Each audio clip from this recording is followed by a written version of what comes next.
Let's bring in Grover Norquist, Americans for Tax Reform founder and president, joins us now. Good to see you, Grover. Absolutely. Good to see you. Senator Corker saying the president is basically debasing the debate and he's acting untruthful. Will this fight get in the way of GOP unity on tax cuts? Will it get in the way of the tax cuts? I mean, will we get the vote? The good news is it won't. Look, Jeff Flake is a solid libertarian Republican. He likes tax cuts. He's for tax cuts. I met with him a week or two ago. He's all excited about the tax cuts.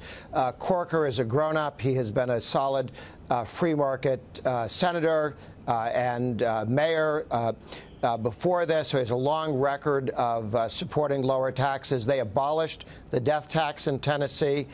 They went to zero income tax in Tennessee. Yeah. He understands the importance of this. You can have a Twitter fight with the president and cut taxes. You can walk and chew gum at the same time, and both of these senators are quite capable of doing both of those things completely separately. Well, here we have Senator Corker saying, quote, when the president's term is over, I think the debasing of our nation, the constant non-truth-telling, and just the name-calling, the things that I think, the debasement of the nation, is what we will be remembered most important, and that's regretful. I mean, what do you think of those comments?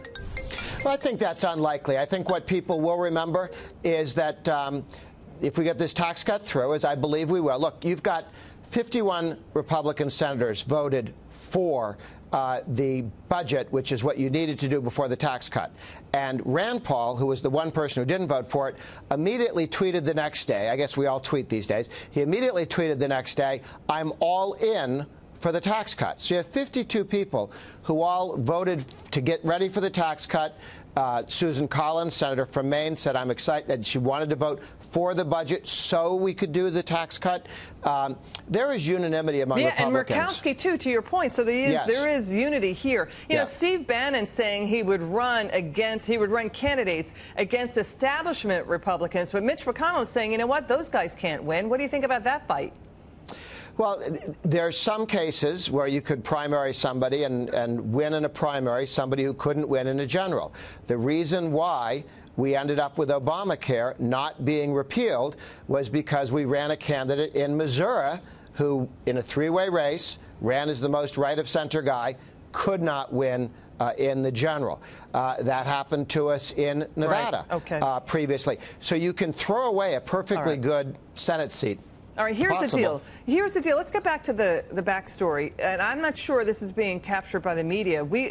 According to our sources in D.C., Grover, this fight started when the president said, you know what, Congress, stop with the government spending and also take your mitts out of 401ks. Do not tax 401ks. It looks like the senators didn't like that. They're saying, butt out. We'll decide how to pay for tax cuts. But Fox News' Laura Ingraham saying, you know what? There's hypocrisy in the media asking how the U.S. will pay for the president's tax cuts to begin with when they don't talk about government spending and all sorts of other things. Let's listen to this. I like your thoughts.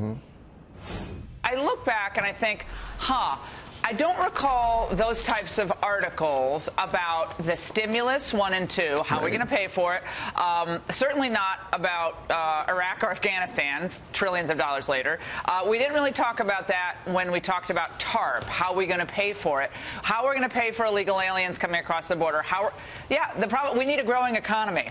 We need an economic growth level that will sustain the type of spending, frankly, that we've gotten used to. And then we've got to cut back on spending that is discretionary, not that much. But the idea that it's Trump's fault, these people have been spending us into oblivion for the past 3+ decades. And that ain't Donald Trump's fault. I can tell you that right now. That's just ridiculous. You know, Grover, the point is that here's what the government says. You know, when the government's saying, you know what, we're going to cut government spending, they call it austerity. But when they raise taxes on average Americans, why isn't that called austerity? Laura Ingraham's talking about a mindset there about government spending. Go ahead.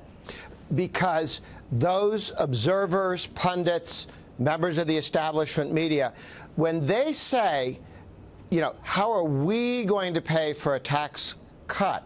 Okay, they're standing in the shoes of the government, not in the shoes of the American people. The American people recognize that tax cuts are a pay increase.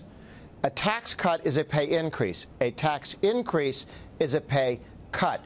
But people who look at it from the standpoint of the government, because they're media people or journalists who get their news from press releases from the government, and they stand next to the government, and they're friends with the government, guys who run the government, and they say, oh, the government doesn't have enough money. That's austerity. How about austerity as the government takes so much money out of Detroit that they kill a city? That's austerity. Bingo, that's that it. the government does to the people. Right, that's exactly right. That's the mind shift we have been talking about here. Yeah. I want to get to the Republicans launching new probes into the Obama-era Uranium One deal. This is a sale of a Canadian mining company that gave the Russians 1/5 control over American uranium reserves. Now, it could ensnare the Clintons and the Clinton Foundation. Here's Republican Representative Ron DeSantis blasting this deal. Watch.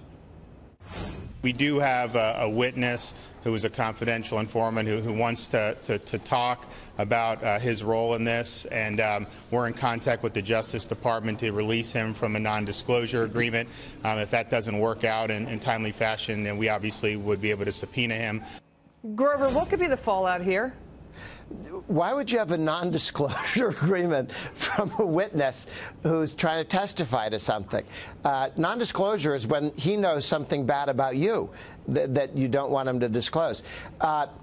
This is a very serious issue. I've been kind of surprised that when the Democrats decided that Russian interference in American politics is something to look at, since they spent most of the 40s, 50s, 60s, 70s, and 80s explaining that there was no Soviet interference in American politics. And if you found any, like the Rosenbergs or Alger Hiss, that was a dirty trick to point that out. So all of a sudden, now they think that it's a problem. I thought Trump should have said, good idea. Let's look at it all a year ago. And I think it'd be fine to look at how much money the Clintons got in the Clinton Foundation, from what countries, for what end, what did they get from it. Podesta, his relationship with the Russians is open, known. We don't know everything about it, but we know there's a lot of money there.